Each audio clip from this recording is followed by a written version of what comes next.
의사보다 숨은 병을 더 잘 찾는다고 알려진 인공지능을 이용한 의료기술이 현장에 빠르게 도입되고 있습니다.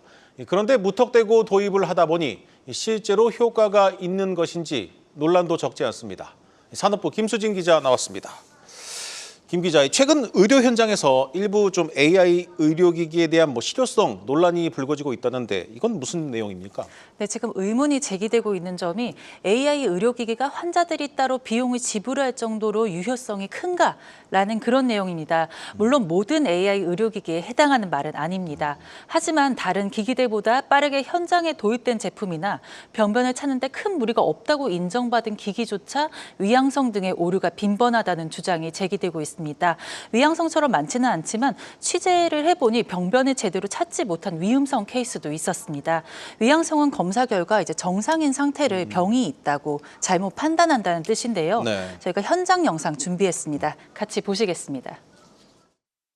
응급실을 찾은 환자의 뇌 MRI 영상. AI 의료기기가 특정 부분에 뇌경색이 있다고 알려줍니다. 하지만 의료진은 해당 환자가 정상이며 무사히 퇴원했다고 설명합니다. 병변이 아닌 걸 병변으로 탐지하는 경우가 있다는 점이죠. 저 부분이 문제가 없었다는 것이죠. 네, 그 이후에 어지럼이 증상이 호전되고 그다음에 다른 중심성의 뇌 병변이 있지는 않을 가능성이 높다고 확인이 됐고요. 이런 위양성이 한두 건이 아닙니다. 30-40건의 응사가 여러 가지인데 그중에서 한 5개에서 10개 정도는 찾아냈기 때문에 해당 의료기기는 식약처로부터 혁신 의료기기 지정을 받은 모 상장사의 유명 소프트웨어. 의료진은 기기 회사도 이를 인지하고 있으며 질병을 탐지하기 위해 민감도를 올려둔 상태라 이런 결과가 나왔다고 덧붙였습니다. 네, 대략적으로 5번 검사하면 한 번이 오진이라는 건데 좀 문제가 있어 보입니다. 그런데 이런 AI 의료기기가 정상인 사람을 병이 있다고 판단했을 때 어떤 문제점이 있는지, 또 환자 입장에서는 병이 있는 줄 알았는데 병이 없다고 하니까 큰 문제를 삼지 않을 수도 있을 것 같은데요. 네, 아무래도 그렇지만 환자 입장에서는 불필요한 검사를 하게 될 수 있다는 게 가장 큰 문제입니다. 네. 예를 들어서 내가 암이 있다 혹은 뇌경색이 있다 이렇게 했을 때 병원에서 추가적인 검사를 진행을 하잖아요.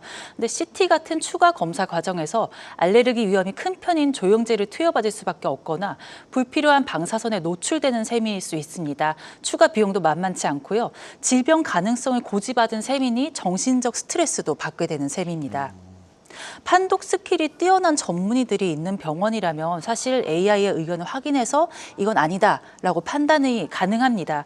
하지만 병원에 있는 의료진의 질이나 구성이 달라지면 전혀 다르게 받아들일 수도 있다는 겁니다. 네. 섬이나 시골에 있는 작은 병원이라거나 혹은 의료 선진국이 아닌 개발도상국에서 사용했을 때 문제가 될 수 있습니다.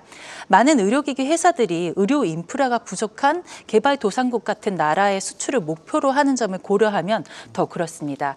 최근 규제 개정으로 많은 AI 의료기기들이 현장에 진입하지만 안전하기만 하면 유효성이 떨어져도 임상의 버젓이 사용될 수 있다.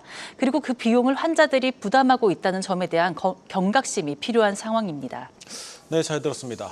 이런 의료기기를 만든 곳이 이 상장사라는데 어느 곳인지 궁금해집니다. 지금까지 김수진 기자와 함께했습니다.